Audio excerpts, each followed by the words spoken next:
തൃശൂർ ചെമ്പൂക്കാവ് മൃഗശാലയിലെ ആൺകടുവ ചത്തു. ഇന്നലെ രാത്രിയാണ് ഋഷിരാജ് എന്ന കടുവയെ കൂട്ടിൽ ചത്ത നിലയിൽ കണ്ടെത്തിയത്. വയനാട് കാട്ടിക്കുളത്ത് നിന്നും പിടികൂടി കൊണ്ടുവന്ന കടുവയാണ് ചത്തത്. 3 മാസത്തോളമായി പ്രത്യേക പരിചരണം നൽകി വരികയായിരുന്നു.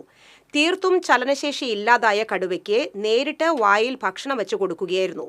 കടുവയ്ക്കിപ്പോൾ ഏകദേശം 25 വയസ്സ് പ്രായമുണ്ടാകും. സംസ്ഥാന മ്യൂസിയം മൃഗശാല തൃശ്ശൂരിൽ ഇന്നലെ രാത്രി 9 മണിയോടുകൂടി ഋഷിരാജ് എന്ന കടുവ മരണപ്പെടുകയുണ്ടായി. 10 വർഷങ്ങൾക്ക് മുമ്പ് വയനാട് കാട്ടിക്കുളത്ത് നിന്നും പിടികൂടിയ കടുവയായിരുന്നു ഇവിടെ കൊണ്ടുവന്നത്. അന്ന് അതിന് ഏകദേശം 15 വയസ്സ് പ്രായമായിരുന്നു. ഇന്നലെ മരിക്കുമ്പോൾ അതിന് ഉദ്ദേശം 25 വയസ്സോളം പ്രായമുള്ള കടുവയായിരുന്നു. അത് വളരെ വാർദ്ധക്യ സഹജമായ അസുഖങ്ങൾ മൂലം സന്ദർശകർക്ക് പ്രദർശിപ്പിക്കാതെ കുറച്ച് കാലങ്ങളായി അതിനെ മാറ്റി പാർപ്പിച്ച് അതിനാവശ്യമായ ചികിത്സ നൽകി വരികയായിരുന്നു.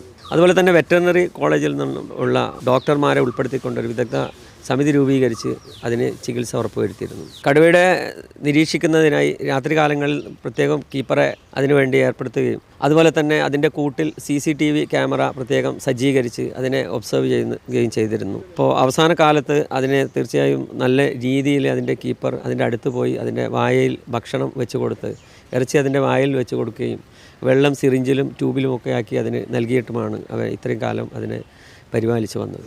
കടുവയെ